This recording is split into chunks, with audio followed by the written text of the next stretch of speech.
Dear students, आज हम BA part second के अंतर्गत प्रथम प्रश्न पत्र है सोशल रिसर्च मेथड, उसके अंतर्गत उपकल्पना के स्रोत और उपकल्पना के प्रकारों के ऊपर बात करेंगे। पिछली कक्षा में हम लोग उपकल्पना के अर्थ, उसके शाब्दिक अर्थ और उसकी परिभाषाओं की बात की।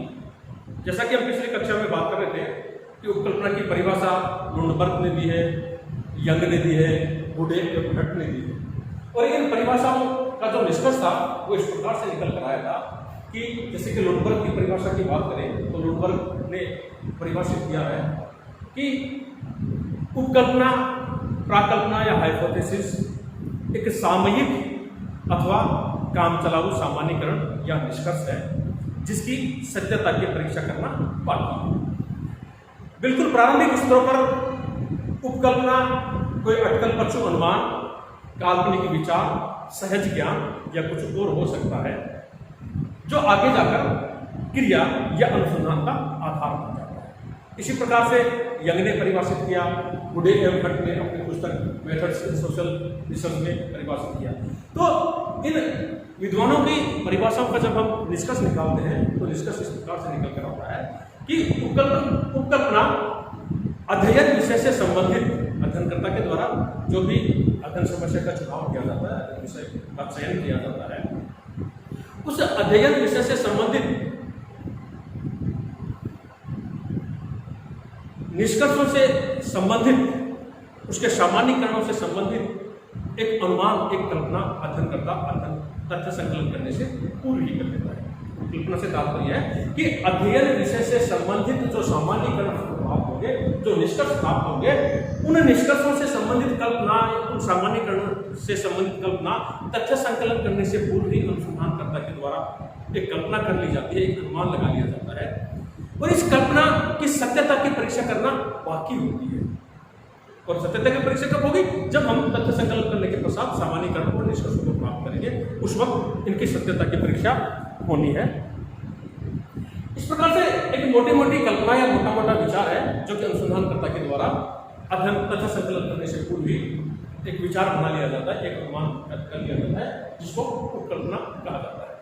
ये उपकल्पना सत्य भी हो सकती है, असत्य भी हो सकती है। इसकी सत्यता की परीक्षा करना बाकी है, इसकी वैधता की परीक्षा करना बाकी है। और वैधता या सत्यता की परीक्षा उस समय होती है जब हमको निष्कर्ष प्राप्त हो जाते हैं। ये उपकल्पना सत्य भी हो सकती है और असत्य भी हो सकती है, 50% सत्य और 50% असत्य भी हो सकती है। लेकिन अनुसंधानकर्ता के द्वारा कदापि यह प्रयास नहीं किया जाता कि वो अपनी उपकल्पना को सही या गलत ठहराने की कोशिश करे। अगर वो अपनी उपकल्पना को सही ठहराने की कोशिश करेगा तो उस अध्ययन में वस्तुनिष्ठता नहीं आ पाएगी, वह अध्ययन विश्वसनीय नहीं होगा, वह अध्ययन वैज्ञानिक अध्ययन नहीं होगा। इसलिए अध्ययनकर्ता का यह कदापि प्रयास नहीं रहता कि वह अपनी उपकल्पना को सही ठहराने की कोशिश करे या गलत ठहराने की कोशिश करे। वो उस उपकल्पना को बनाकर एक तरफ रख देता है और जब तथ्य संकलन करने के पश्चात जब निष्कर्ष प्राप्त करता है तब अपनी उपकल्पना का और अपने निष्कर्षों का मिलान करता है। तब हम कहते हैं कि इस उपकल्पना की सत्यता की, इस उपकल्पना की वैधता की परीक्षा हो रही है, जिसमें वो सत्य भी हो सकती है उपकल्पना, वो असत्य भी हो सकती है। ये बात हमने पिछली क्लास में करी। आपके सिलेबस में उपकल्पना के स्रोत और प्रकारों पर भी चर्चा की गई। उपकल्पना के स्रोत की जहां तक बात है, विभिन्न विद्वानों का यह मत है कि उपकल्पना का सबसे महत्वपूर्ण स्रोत अनुसंधानकर्ता स्वयं होता है। क्यों? क्योंकि अनुसंधानकर्ता कितना अनुभवी है, कितना ऊर्जावान है, कितने पूर्व में उसने अध्ययन किए, उसके अनुभवों के आधार पर अनुसंधानकर्ता उपकल्पना का अच्छे से अच्छा निर्माण कर सकता है। तो सबसे बड़ा उपकल्पना का जो स्रोत है वो अनुसंधानकर्ता स्वयं होता है। और अनुसंधानकर्ता स्वयं इसका स्रोत होने से तात्पर्य कि सामाजिक विज्ञानों में अनुसंधानकर्ता जितना ज्यादा उसको सामाजिक विज्ञान में अनुसंधान करने का अनुभव होगा, उसके द्वारा उतनी ही अच्छी उपकल्पना का निर्माण हो पाएगा। इसलिए अनुसंधानकर्ता स्वयं सबसे महत्वपूर्ण इसका स्रोत हो सकता है। इसके अतिरिक्त जो उपकल्पना के स्रोत हो सकते हैं उसके अंतर्गत बुडे एवं भट्ट ने उपकल्पना के 4 स्रोतों का उल्लेख किया।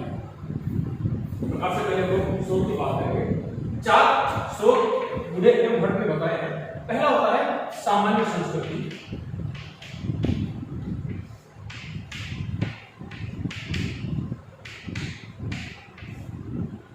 उपकल्पना का जो दूसरा स्रोत है वह है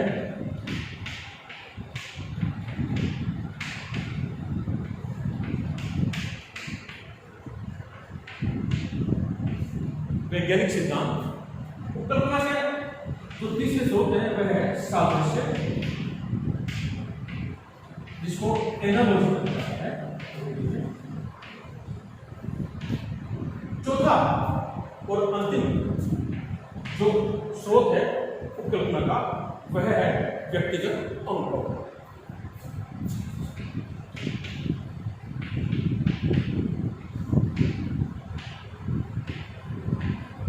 जैसे कि अभी हम चर्चा कर रहे थे कि उपकल्पना का जो सबसे महत्वपूर्ण स्रोत है वह अनुसंधानकर्ता क्यों होता है।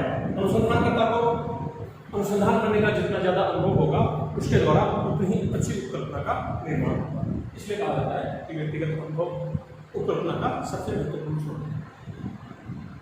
उपकल्पना के स्रोतों के अंतर्गत हम बात करें, सबसे पहला जो स्रोत है वह है सामान्य संस्कृति। सामान्य संस्कृति से तात्पर्य है कि अनुसंधानकर्ता किसी न किसी सामाजिक परिवेश में, किसी न किसी सामाजिक परिस्थिति में रहता है। उसकी सामाजिक परिस्थिति है जिसको हम लोग संस्कृति भी कह सकते हैं, वो उपकल्पना के सबसे महत्वपूर्ण स्रोत हो सकते हैं। क्योंकि जिस प्रकार के पर्यावरण में व्यक्ति रहता है उस प्रकार के पर्यावरण या उस प्रकार की संस्कृति, उस प्रकार की परिस्थिति के बारे में अनुमान लगाने का उसको अनुभव ज्यादा होता है। तो जो सामान्य संस्कृति है, सामान्य परिस्थिति है, उसको उपकल्पना का महत्वपूर्ण स्रोत हो सकती है। बुढ़े एवं भट्ट ने इसका उल्लेख स्वीकार किया है। सामान्य संस्कृति जिसमें एक विज्ञान परंपरा है, विज्ञान की अनेक प्राकल्पनाओं का आधार पहुंचाती है। जैसे हम बात करें उदाहरण के तौर पर अमेरिकन संस्कृति में व्यक्तिगत सुख, गतिशीलता तथा प्रतिस्पर्धा पर अत्यधिक बल दिया जाता है और ये सभी अमेरिकन समाज और उसके सामाजिक संबंधों के अभिन्न अंग हैं, वह उल्लेखनीय विशेषता पर मिलेगी। इसके विपरीत हम लोग भारतीय संस्कृति की बात करें तो भारतीय संस्कृति अमेरिकन संस्कृति से बिल्कुल भिन्न है।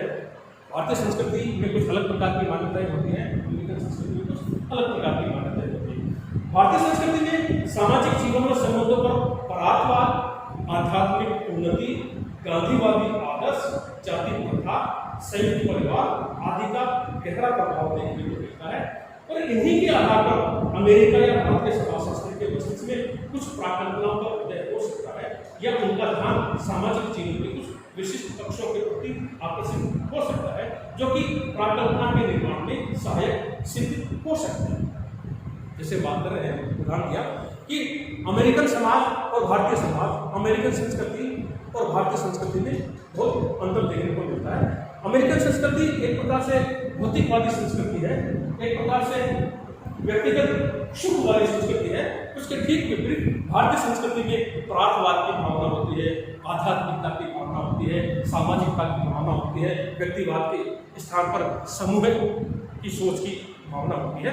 तो अमेरिका का समाजशास्त्री और भारत का समाजशास्त्री, अमेरिका का समाजशास्त्री अमेरिकन संस्कृति के बारे में एक अच्छी प्राकल्पना का निर्माण कर सकता है और भारतीय समाजशास्त्री भारतीय संस्कृति का अध्ययन करते समय एक अच्छी प्राकल्पना का निर्माण कर सकता है। तो इस प्रकार से जिस संस्कृति में, जिस परिवेश में व्यक्ति रहता है उस संस्कृति से संबंधित परिकल्पना का निर्माण एक अनुसंधानकर्ता के द्वारा किया जाता है। सामाजिक विज्ञानों में उपकल्पना का जो दूसरा महत्वपूर्ण स्रोत है वह है वैज्ञानिक सिद्धांत। क्योंकि वैज्ञानिक सिद्धांतों के अंदर हम बात करें तो बुढ़े भट्ट का कहना है कि प्राकल्पना का जन्म स्वयं विज्ञान में होता है। प्रत्येक विज्ञान में विभिन्न विषयों से संबंधित अनेक सिद्धांत होते हैं। इन सिद्धांतों से विषय के विभिन्न पहलुओं के संबंध में हमें जानकारी प्राप्त होती है। यह जानकारी हमारे वर्तमान शोध का आधार बन सकती है।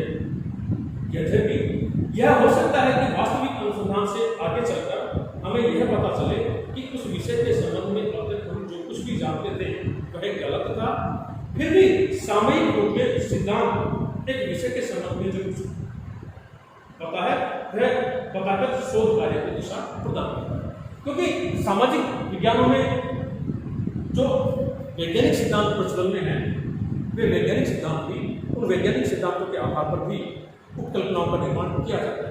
क्योंकि जो वैज्ञानिक सिद्धांतों का निर्माण होता है वो अनुभविक अध्ययनों के आधार पर सिद्धांतों का निर्माण होता है। जैसे कि हम लोग बात कर रहे थे, तथ्य संकलन करते हैं, तथ्य संकलन करने की विभिन्न पद्धतियों के माध्यम से उनका वर्गीकरण करते हैं, सारणीयन करते हैं, विश्लेषण करते हैं, निष्कर्ष प्राप्त करते हैं और उनका सामान्यीकरण करते हैं, तत्पश्चात सिद्धांतों का निर्माण होता है।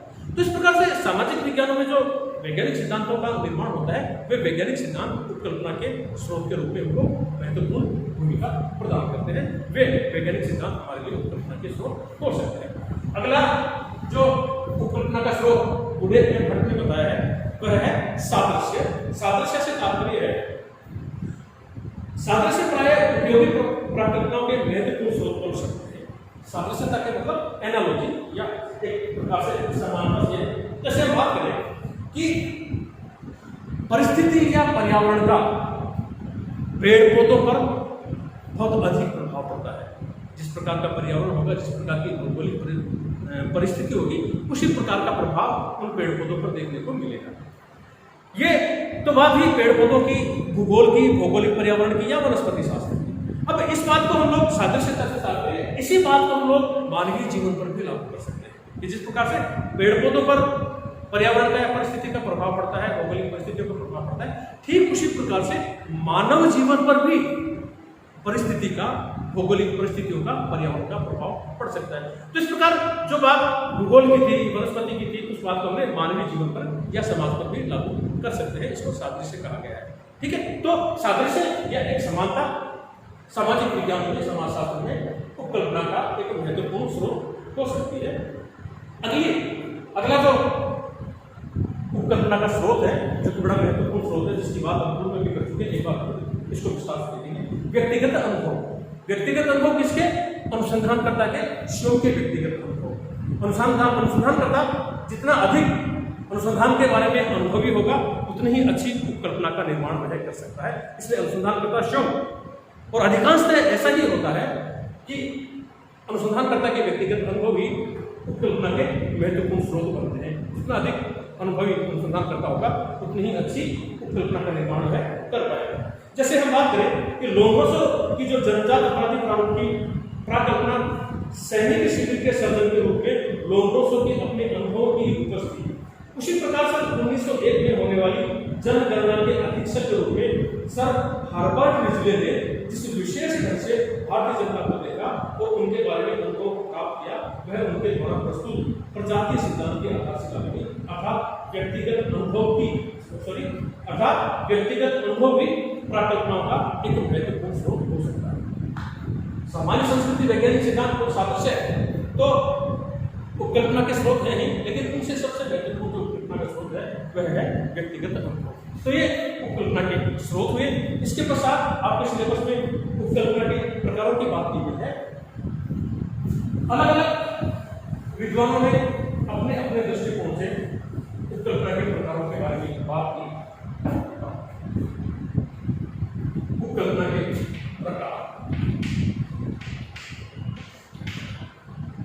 अलग अलग विद्वानों ने अपने अपने दृष्टिकोण से उपकल्पना को विभिन्न प्रकारों में बांटा है। जैसे हम सुरेंद्र सिंह जी की बात करें तो डॉक्टर सुरेंद्र सिंह ने 2 प्रकार की उपकल्पना का उल्लेख किया है। एक तात्विक उपकल्पना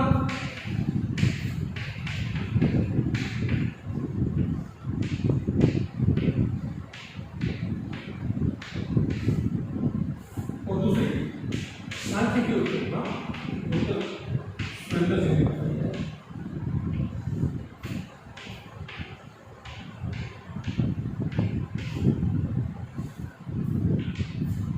तात्विक उपकल्पना के बारे में सुरेंद्र सिंह कहते हैं कि तात्विक उपकल्पना में 2 अथवा 2 से अधिक चरों के मध्य अनुमान पर आधारित संबंधों को व्यक्त किया जाता है।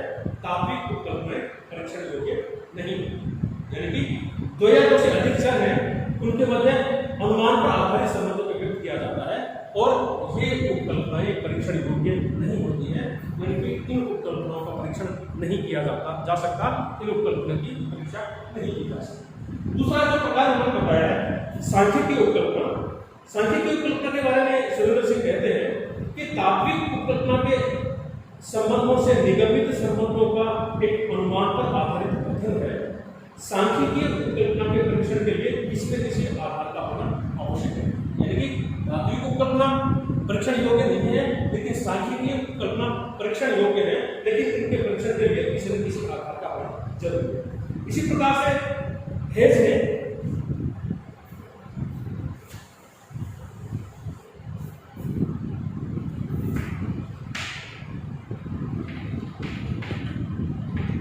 दो प्रकार की उपकल्पना करते हैं। एक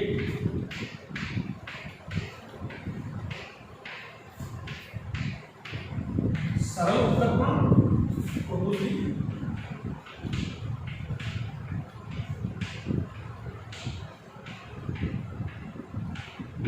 जटिल उपकल्पना। ये हेज का वर्गीकरण है, जिसमें उन्होंने कहा सरल उपकल्पना के बारे में कहते हैं कि सरल उपकल्पना सामान्य उपकल्पना है और इन्हीं दो चरों में सहसंबंध ज्ञात करते हैं।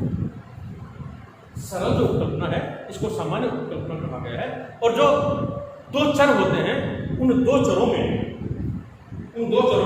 सहसंबंध ज्ञात किया जाता है। इसको सरल उपकल्पना कहते हैं। जटिल उपकल्पना के बारे में कहते हैं कि जटिल उपकल्पना में एक से अधिक चर होते हैं तथा उनमें सहसंबंध ज्ञात करने के लिए उच्च सांख्यिकीय प्रविधियों का प्रयोग करते हैं।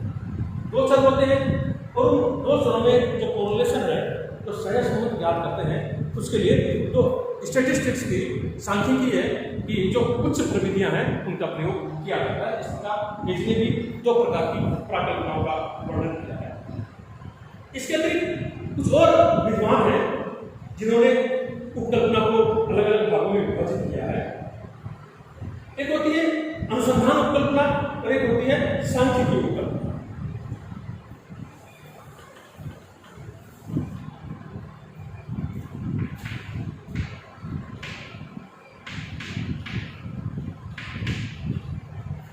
अनुसंधान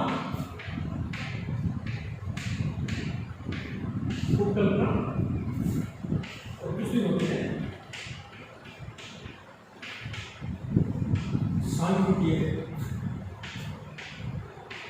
उपकल्पना, जिसको शून्य उपकल्पना या नल हाइपोथेसिस कहा जाता है।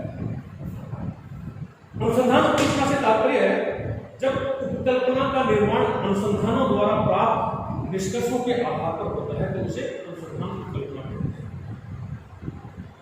जब उपकल्पना का निर्माण अनुसंधान में जो निष्कर्ष प्राप्त होते हैं उन प्राप्त निष्कर्षों के आधार पर जब उपकल्पना का निर्माण किया जाता है, ऐसी उपकल्पना को अनुसंधान उपकल्पना कहा जाता है। दूसरी है सांख्यिकीय उपकल्पना, जिसको कि शून्य उपकल्पना या नल हाइपोथेसिस कहा जाता है। नल हाइपोथेसिस में यह मानकर चलते हैं कि दो चर जिनमें संबंध ज्ञात करने जा रहे हैं उनमें कोई अंतर नहीं होता है। जो सांख्यिकीय उपकल्पना है, शून्य उपकल्पना है, जो नल हाइपोथेसिस है, उसमें ऐसा मानकर चला जाता है कि दो चर जिनमें संबंध देखना है उनमें किसी भी प्रकार का अंतर या किसी भी प्रकार का भेद देखने को नहीं मिलता है। नल हाइपोथेसिस जो है, नल शब्द से तात्पर्य है, नल जर्मन भाषा का शब्द है जिसका अर्थ होता है शून्य। शून्य उपकल्पना या नल हाइपोथेसिस जर्मन शब्द है जिसको हम हिंदी में शून्य या जीरो कह सकते हैं। इस प्रकार ये अलग अलग विद्वानों का मत है। अनुसंधान उपकल्पना से तात्पर्य अनुसंधान के पश्चात जो निष्कर्ष प्राप्त होते हैं उसके आधार पर जो उपकल्पना का निर्माण होता है उसको अनुसंधान उपकल्पना कहा जाता है। दूसरी होती है सांख्यिकीय उपकल्पना, शून्य हाइपोथेसिस या नल हाइपोथेसिस। इसका मतलब है जब हम दो चर जिनमें संबंध ज्ञात करने जा रहे हैं उनमें कोई अंतर देखने को नहीं मिलता, इस प्रकार की उपकल्पना को सांख्यिकीय उपकल्पना, शून्य उपकल्पना या नल हाइपोथेसिस कहा जाता है। इस प्रकार से उपकल्पना के अंतर्गत हमने देखा, उपकल्पना को हमने परिभाषित करने का प्रयास किया, उपकल्पना के स्रोतों की बात करी। उपकल्पना के स्रोतों के अंतर्गत आपको 4 स्रोत बताए गए। एक तो सामान्य संस्कृति, दूसरा वैज्ञानिक सिद्धांत, तीसरा सादृश्य, चौथा व्यक्तिगत अनुभव। फिर दोहरा दें कि उपकल्पना का जो सबसे महत्वपूर्ण स्रोत होता है वो अनुसंधानकर्ता का अपना व्यक्तिगत अनुभव होता है। जितना अधिक अनुभवी अनुसंधानकर्ता होगा उतनी ही बेहतर उपकल्पना का निर्माण करता है। इसके पश्चात उपकल्पना के विभिन्न प्रकारों का हमने जिक्र किया, जिसके अंतर्गत आपको अलग अलग प्रकार की कल्पनाएं बताएगी, अलग अलग विद्वानों के विचार बताए गए, जिसमें आपने हेज का वर्गीकरण देखा, डॉक्टर सुरेंद्र सिंह का वर्गीकरण देखा। सुरेंद्र सिंह ने 2 प्रकार की उपकल्पना, तात्विक उपकल्पना और शक्ति की उपकल्पना की बात की। हेज ने सरल उपकल्पना और जटिल उपकल्पना की बात की। इसी प्रकार से इन विद्वानों के प्रकारों का वर्गीकरण का जब हम निष्कर्ष निकाले तो 2 प्रकार की उपकल्पनाएं आती है, अनुसंधान उपकल्पना और सांख्यिकी उपकल्पना। अनुसंधान उपकल्पना से तात्पर्य अनुसंधान के पश्चात जो निष्कर्ष निकलते हैं उन निष्कर्षों के आधार पर जो उपकल्पना बनाई जाती है उसको अनुसंधान उपकल्पना कहा जाता है। सांख्यिकी उपकल्पना से तात्पर्य जिन 2 चरों में हम संबंध देखने को जा रहे हैं उनमें उन 2 चरों में किसी प्रकार का भेद या अंतर नहीं होता है, इसको सांख्यिकी उपकल्पना कहा जाता है। सांख्यिकी उपकल्पना को शून्य उपकल्पना या नल हाइपोथेसिस कहा जाता है। नल जर्मनी शब्द है जिसको हिंदी में शून्य कहते हैं। इस प्रकार आपके सिलेबस के अनुसार उपकल्पनाओं का हमने चर्चा किया। आशा करते हैं आपको समझ में आया होगा। बहुत बहुत धन्यवाद।